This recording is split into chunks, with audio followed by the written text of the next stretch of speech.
hadirin yang dimuliakan oleh Allah Subhanahu wa taala, sosok Al-Habib Ali bin Abdurrahman bin Abdullah bin Muhammad bin Al-Husain Al-Habsyi, sosok yang istimewa. Beliau wafat mungkin lebih dari 52 tahun, lebih kurang, tahun 68 ya, tahun 68, berarti sekitar 54 tahun yang lalu, 53 tahun yang lalu lebih kurang. Tetapi sampai detik ini, setelah berlalu 53 tahun, kita semua masih mengingatnya, kita semua masih mengenangnya. Yang istimewa, yang mengenang beliau bukanlah orang-orang, sekedar orang-orang yang hidup bersama beliau, tapi kita banyak di antara kita yang muda-muda yang gak ngalamin beliau. Mungkin yang tua-tua masih ngalamin, tapi yang muda-muda enggak. Tapi subhanallah, kita walaupun kita gak jumpa, kita cinta, kita mengagungkannya, mengharap keberkahannya. Apa ini semua? Semua ini adalah bukti bahwa beliau adalah kekasih Allah Subhanahu wa taala. Dan inilah yang disabdakan oleh Nabi besar Muhammad sallallahu alaihi wasallam di dalam hadisnya yang sahih, yang diriwayatkan oleh Imam Bukhari wa Muslim fi sahihihima, bahwasanya Nabi besar Muhammad sallallahu alaihi wasallam beliau bersabda, "Idza ahabballahu 'abdan nada Jibril, ya Jibril innallaha yuhibbu fulanan fa'ahibba." Fayuhibbuhu Jibril, thumma yunadi Jibril fi ahli as-sama'i, ahli as-sama' innallaha yuhibbu fulan fa'ahibbuhu. Fayuhibbuhu ahli as-sama', thumma yudha' lahu al-qabul fil ard. Nabi sallallahu alaihi wasallam mengatakan, Allah kalau cinta kepada seorang hamba, Allah memanggil Jibril, dan Allah mengatakan kepada Jibril, wahai Jibril, aku cinta kepada hambaku fulan.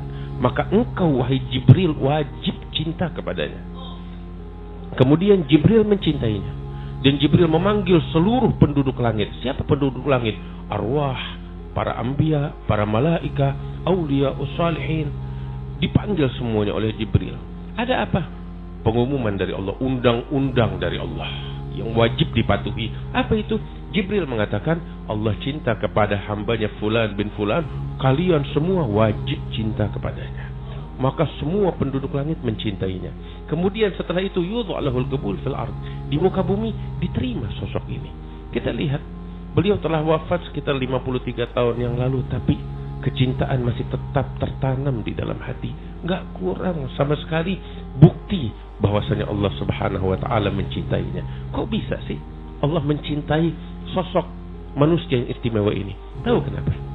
Sebab beliau mendahulukan Allah di atas segalanya.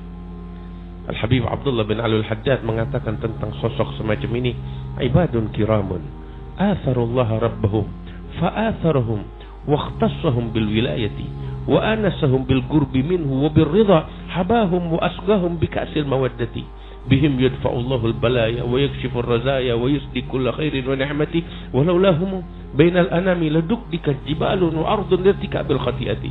Habib Abdullah Haddad bilang, mereka adalah manusia-manusia yang mendahulukan Allah di atas segala-galanya, di atas dunia yang dikejar-kejar oleh manusia, bahkan di atas ego dan kepentingan mereka.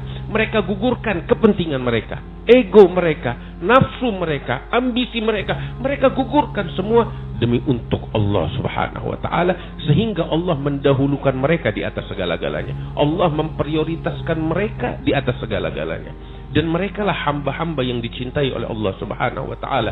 Al-Habib Ali, seluruh hidupnya dari sejak lahir hingga beliau wafat, beliau wakafkan untuk Allah Subhanahu wa taala.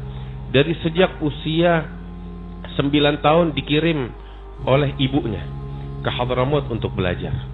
Dari sebelum usia 9 tahun beliau di Indonesia ini belajar kepada guru-gurunya, di antaranya kepada ayahnya Al-Imam Al-Habib Abdurrahman bin Abdullah Al-Habsyi Cikini, yang mana Al-Habib Abdurrahman ini murid daripada Al-Habib Syekh bin Ahmad Bafaqih Boto Putih. Wal-Habib Syekh bin Ahmad ini merupakan murid dari seorang muhaddits besar di kota Mekah, yaitu Al-Imam Abi Hafs Umar bin Abdul Karim bin Abdul Rasul Al-Attar.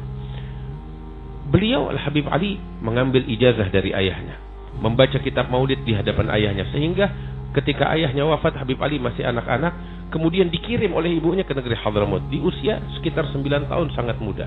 belajar kepada ulama-ulama yang ada di Hadramaut. Di antaranya belajar kepada Al-Habib Al-Imam Muhaddits Hadramaut, yaitu Al-Imam Aidrus bin Umar Al-Habsyi. Belajar kepada Al-Habib Hasan bin Ahmad Al-Aidrus. Belajar kepada Habib Ali bin Muhammad Al-Habsyi sahib Sintud Durar. Belajar kepada Al-Habib Ahmad bin Hasan Al-Attas. Belajar kepada ulama-ulama yang sangat banyak. Bahkan beliau berangkat ke Haramain Syarifain.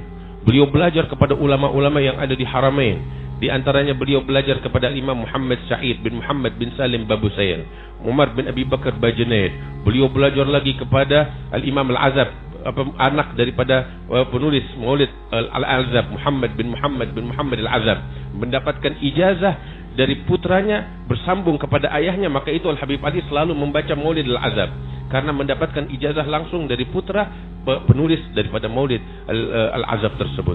Beliau menimba ilmu dari banyak ulama, sehingga ketika beliau di Indonesia pun mengambil ilmu dari banyak ulama yang lainnya, di antaranya Al-Habib Utsman bin Abdullah bin Yahya, yang mana Al-Habib Utsman ini sanad periwayatannya sangat tinggi sekali.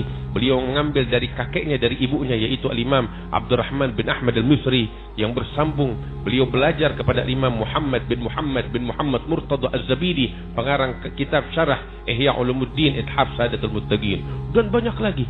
Beliau wakafkan masa mudanya untuk menimba ilmu. Pulang dari Hadramaut, beliau berdakwah di jalan Allah, mengajak manusia ke jalan Allah. Itu waktu karena beliau dari sejak usia muda tinggal di Hadramaut, sehingga ketika pulang mau bicara bahasa Indonesia agak susah. Beliau tuh ingin berdakwah, mengajak manusia ke jalan Allah. Beliau tulis surat kepada gurunya Al-Habib Ahmad bin Hasan Al-Attas. Ya, beliau mengadu agak susah ketika berbicara bahasa Indonesia. Datang surat izin dari gurunya Al-Habib Ahmad bin Hasan Al-Attas untuk berdakwah di jalan Allah. Begitu surat itu datang dan dibaca, Allah bukakan hatinya dan lidahnya jadi bisa lancar bahasa Indonesia. Beliau berdakwah di jalan Allah. Dan yang luar biasa, dari usia sebelum 20 tahun beliau kembali ke Indonesia berdakwah sampai wafat di usia lebih dari 100 tahun. Bayangkan, 90 tahun lebih dari usianya beliau habiskan di dalam berdakwah di jalan Allah Subhanahu wa taala. Sampai detik-detik terakhir semuanya beliau habiskan untuk Allah. Inilah penghambaan sejati kepada Allah. Inilah bukti bahwa apa yang beliau sampaikan di dalam salat bukan hanya sekedar qomat kamit mulut, tetapi beliau buktikan janji setia beliau kepada Allah tatkala beliau katakan inna salati wa nusuki wa mahyaya wa mamati lillahi rabbil alamin. Salatku, ibadahku, hidupku dan matiku aku persembahkan seluruhnya hanya untuk siapa? Hanya untuk Allah, lillahi rabbil alamin. Inilah beliau Al-Habib Ali yang patut kita jadikan sebagai panutan kita. Alhamdulillah kita semuanya mencintai beliau. Sampai saat ini kita dan anak keturunan kita ini udah berapa generasi nggak tahu. Dari zaman Habib Ali, generasi demi generasi, mungkin ini udah generasi kelima, anak cucu kita udah generasi kelima, keenam, semuanya bersambung kepada Al-Habib Ali. Mudah-mudahan perkumpulan ini terus menjadi tali penyambung antara kita dengan beliau sampai kepada Nabi besar Muhammad sallallahu alaihi wasallam. Wa insyaallah kita semuanya dibangkitkan di hari kiamat oleh Allah Subhanahu wa taala di dalam gerbongnya Habib Ali bin Abdurrahman Al-Habsyi bersama Nabi besar Muhammad sallallahu alaihi wasallam.